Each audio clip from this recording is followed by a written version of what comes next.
A paz do Senhor.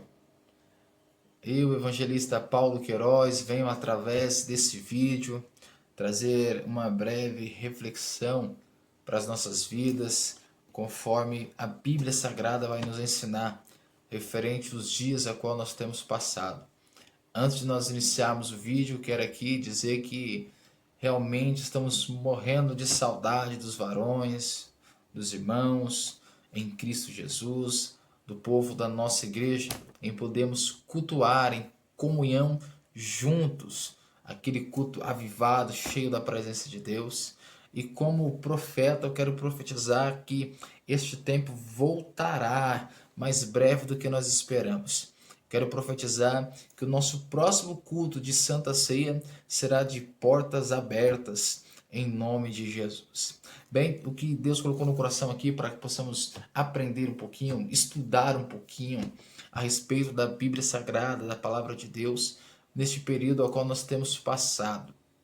Percebe que todas as vezes que vem uma grande tempestade, vem as aflições que estamos sujeitos a viver neste mundo, como este que nós estamos passando, em conta deste coronavírus, que tem atingido as nações, atingindo o mundo, e através disso aparecem muitos homens, mulheres, nas suas redes sociais, no YouTube, Facebook, até mesmo pelo WhatsApp, recebi alguns vídeos de alguns amigos, vídeo de pessoas dizendo que este é o sinal que Jesus está vindo, é o sinal da vinda de Jesus, é o sinal do fim do mundo, que é o sinal do fim dos tempos. Na verdade, através desse vídeo eu quero aqui te orientar o que a Bíblia vai nos dizer de fato, algumas verdades. É claro que não sou expert no assunto sobre escatologia, estudei um pouco, aprendi um pouco, mas temos muito ainda o que aprender. Mas pelo aquilo que o Espírito Santo nos ensinou, pelo aquilo que a gente tem aprendido e tem estudado sobre a palavra de Deus, a Bíblia Sagrada, eu quero passar para você através desse vídeo, Então, o primeiro tópico, o primeiro ponto para que possamos entender e compreender é que nós usamos a expressão que Jesus vai voltar. É claro que ele vai voltar, mas não no sentido de arrebatar a igreja. Quando a igreja será arrebatada, Jesus não vem. Evangelista, Jesus não vai vir. Não, para o arrebatamento, Jesus não vem. É a igreja que sobe. Nós somos a noiva. Jesus é o noivo. E qual é a função do casamento do noivo? O noivo está no altar, aguardando a noiva. Quem se apresenta para o noivo é a noiva. É assim que vai acontecer o arrebatamento. Jesus não vem para arrebatar a igreja. Não, é a igreja que vai para o noivo. 1 Tessalonicenses, capítulo 4, versículo de número 17. A Bíblia vai dizer: e encontraremos com ele nos ares. Ou seja, Jesus não vem, é a igreja que vai. Nós, no arrebatamento, a igreja que será arrebatada, Jesus não vem, é a igreja que vai. Encontraremos com ele nos ares. Aqui é o primeiro tópico. E o segundo tópico é o tocar da trombeta. Quando a trombeta tocar, soar, não é o mundo que vai ouvir o toque da trombeta. Não, quem vai ouvir o toque da trombeta sou eu, é você. Nós, a igreja de Cristo, que vamos ouvir a trombeta e seremos arrebatados e encontraremos com ele nos ares. Então perceba que não é Jesus que vem, é a igreja que vai. Aqui é os dois primeiros tópicos sobre a vinda de Jesus e daqui a pouco vamos falar um pouquinho mais sobre isso. E por nós estarmos passando por o que estamos passando, esses grandes temores que vêm no mundo, alguns grandes sinais que fogem do controle do homem, aí aparece pessoas dizendo que este é o sinal da vinda de Jesus, que é o sinal que o mundo está acabando, que é o sinal do fim. E muita gente usa de fato o texto bíblico sagrado para poder dizer isso. Eles usam Mateus capítulo 24, aonde é o sermão profético, o princípio das dores que Jesus vai relatar para os seus discípulos. Mas, infelizmente, as pessoas usam o texto fora do seu contexto. A Bíblia Sagrada, para que possamos entender e compreender, primeiro debaixo de oração e revelação do Espírito Santo. Mas estudando a Bíblia Sagrada, no sentido de estudar a Bíblia Sagrada, é preciso sempre ler texto, capítulo antes e capítulo posteriores, para que possamos entender o contexto. Já diz aí o jargão, né? Texto fora do contexto se transforma em pretexto, né? Para dizer o que quer, o que acha, o que pensa. E não é assim que nós devemos ler a Bíblia Sagrada. Então, eu quero aqui trazer aqui um pouquinho de conhecimento para a sua vida.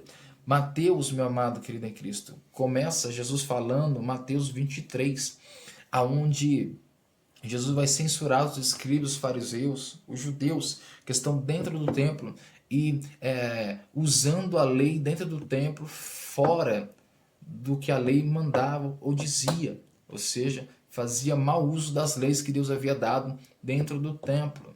Segundo, este próprio judeu era perseguidores dos próprios homens de Deus. Então, Jesus já está no capítulo 23 aí falando sobre a respeito disso, né? Trazendo uma censura contra esse povo, contra o povo que está dentro do templo, usando a lei, mau uso da lei e ainda matando homens de Deus. E então vem Mateus 24, onde Jesus está dentro do templo. Aí quando Jesus sai do templo, seus discípulos vão aparecer a ele e vão dizer: mestre, olha que templo lindo, que estrutura, isso que é templo de verdade. Este templo é o templo de Jerusalém. Aí Jesus vai olhar para os discípulos e vai dizer: eis que vos digo que não sobrará pedra sobre pedra. Aí então os discípulos vão olhar para Jesus e vão dizer: Senhor, este será o fim de todas as coisas? Este é o sinal que o Senhor virá, que acabará o mundo? Aí então Jesus vai falar para eles os princípios das dores, os sinais como terremotos, sinais como pragas, sinais como nação contra nação, guerras e até mesmo o templo sendo destruído. Perceba que a profecia que vai se realizar, que Jesus vai profetizar, Mateus capítulo 24, do versículo 1 ao versículo de número 35, essas profecias aconteceu, já se cumpriu essas profecias que Jesus profetizou em Mateus capítulo 24. Aconteceu 36 anos após Jesus morrer na cruz do Calvário. Vai acontecer no ano 70 a destruição do templo através do Império Romano. Um dos imperadores, chamado Tito, vai destruir. E de fato não sobrou pedra sobre o templo de Jerusalém. E então vai se cumprir as outras profecias, até mesmo no período dos primeiros discípulos, a igreja primitiva.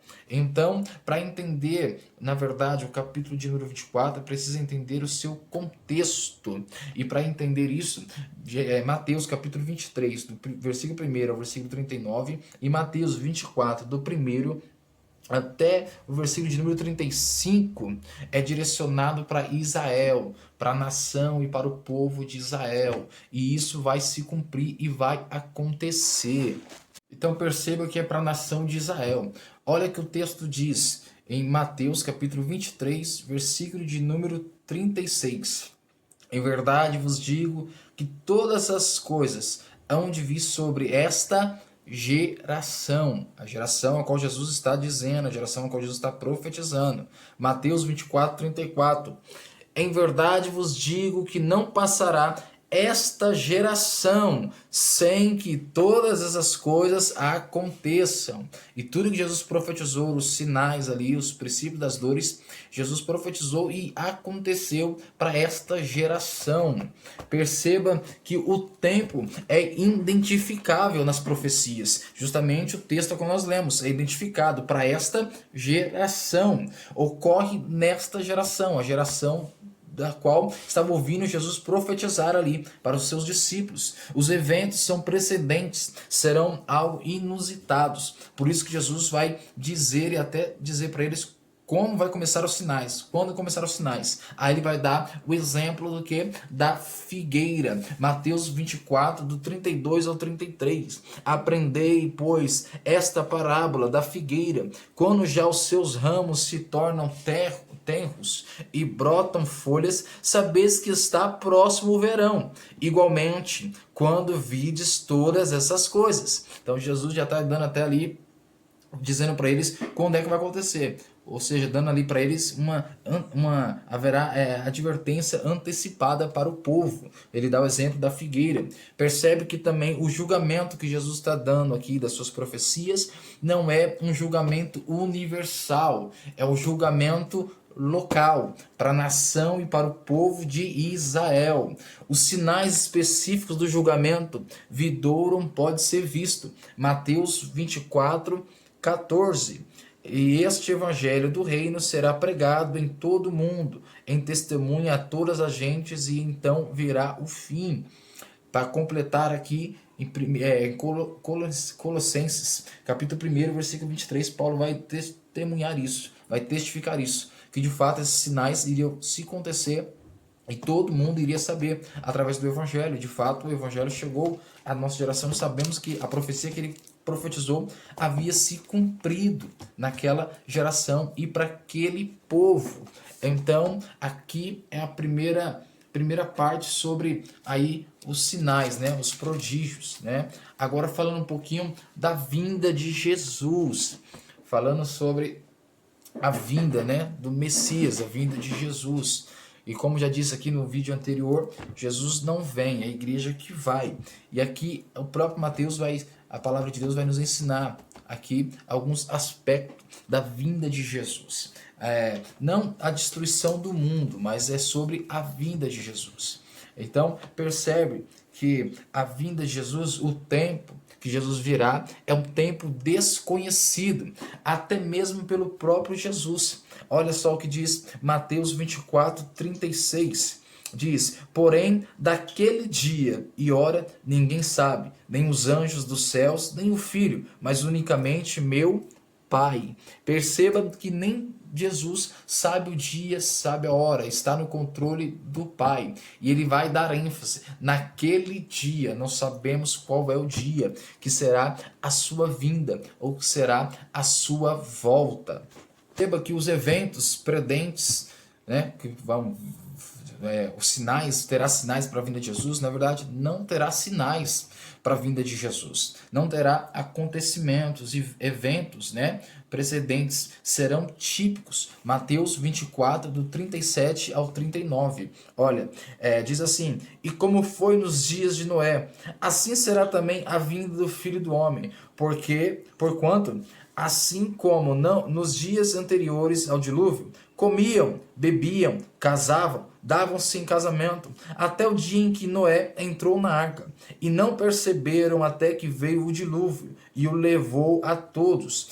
Assim será também a vinda do Filho do Homem, ou seja, a vinda de Jesus. Para completar esta passagem, né, está em 1 Tessalonicenses, capítulo 5, versículo 2, ou 2 Pedro, né, versículo de número 3. Então, percebe que não tem sinais para a vinda de Jesus, não tem temporais, não tem nada disso. Pelo contrário, porque quando tem sinais, temores, as pessoas ficam com medo. Aí é que o crente ora mais, aí é que o povo ora mais, aí é que o povo vigia mais. E na verdade, no seu contexto, o que Jesus quer ensinar é que não haverá advertência para esse advento, para esse acontecimento.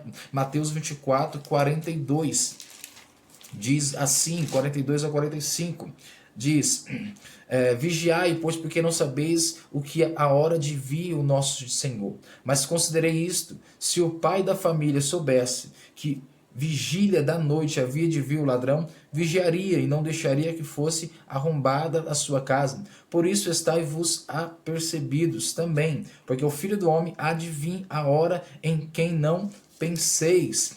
Ou seja, a vinda de Jesus não tem sinal. A vinda de Jesus é algo inesperável. Por isso que Jesus vai logo em seguida falar sobre a parábola das virgens, né? Que elas estão lá, estão à noite e elas vão dormir, porque a noite está tranquila. Não tem guerra, não tem luta, tá tudo em paz. Então por isso que elas vão até cochilar. Aí que elas perdem a vinda do noivo. Ou seja, a vinda de Jesus não tem sinal. Não, é algo igual como aconteceu o dilúvio. Vamos estar todos bebendo, comendo, se divertindo. Aí, de repente, vem Jesus. É por isso que Jesus nos ensina a vigiar, a estarmos preparados. É por isso que a Bíblia nos ensina que Jesus sempre está à porta, porque não sabemos a hora nem quando ele virá, mas nós, independente de sinais, temos que estar pronto para o arrebatamento. É aqui que Mateus 24 vai dar ênfase, em nós estarmos preparados para subir, para casar com o nosso noivo, independente de sinais, independente de sinais. Escatologia, né, escatologicamente falando, o grande sinal que a Jesus virá, a vinda de Jesus, é de fato um avivamento pleno sobre as igrejas pelo mundo, pela terra. Quando tiver um grande avivamento, aí sim, eu creio que está próxima a vinda dele. Porque, na verdade, quando vier o avivamento verdadeiro e pleno, genuíno sobre as igrejas pelo mundo, é aí que nós estaremos vivendo uma vida plena com Deus. Então vamos estar em paz, vamos estar com uma vida tranquila, assim como foi no dilúvio. Todo mundo em paz, vivendo em paz, tranquilo, e aí a Jesus vai vir. Olha o que diz 1 Tessalonicenses capítulo 5, versículo 2. Porque vós mesmos não sabeis muito bem que o dia do Senhor virá como ladrão de noite, né? Confirmando aí que ele virá sem sinais, não haverá sinais para a vinda de Jesus. O maior sinal para a vinda de Jesus é nós estarmos vigiando sempre, em todo o tempo. Então perceba que Tessalonicenses capítulo 5, versículo 2 vai confirmar. E olha o versículo 3, que interessante. Vai dizer assim: pois que quando disseram a paz e segurança, então lhe sobrevirá repentina destruição, como as dores de parto aquela que está grávida, e de nenhum modo nenhum escaparão. Ou seja, após Jesus vier repetidamente, todos estaremos vivendo em paz, tranquilo, entendeu? Vai estar vivendo em paz, tranquilo, assim como foi no dilúvio, e aí Jesus virá. Aí então ninguém vai conseguir escapar, que é aí que vai se levantar o anticristo, e é aí que vai vir os 7 anos de tribulação, os 3 anos e meio de paz, os 3 anos e meio de aflição, aonde o anticristo vai usar 3 pilares para estabelecer aqui o seu reino, que é na economia, política e religiosamente, né? Na religião. É essas 3 áreas que ele vai estar atuando. Mas a igreja não precisa se preocupar, porque nós já teremos sido arrebatados. Estaremos no céu 7 anos na boda dos cordeiros, no casamento juntamente com o nosso noivo, festejando e se alegrando. Aí após esse período de tribulação, é aí que Jesus vai vir para a terra, vai prender o anticristo por um período e vai estabelecer o seu reino na terra, que é conhecido como o período milenar. É a 7ª dispensação bíblica, né? A 7ª dispensação bíblica é a dispensação milenar do reino de Jesus na terra durante 1000 anos. Mas este reino, Jesus é o rei, mas não vai reinar na terra, ele vai estar no céu. Quem vai reinar por ele é a igreja que foi arrebatada, porque a Bíblia diz que nós seremos reis e sacerdotes reais deste reino de Jesus. Então eu espero que Deus possa ter aberto o teu entendimento, que você possa ter aprendido com o que Deus colocou no coração, para possamos aprender aqui nesta tarde através desse vídeo. E fica em paz, fique tranquilo, porque em nome de Jesus nós somos, eu creio, a igreja que será arrebatada.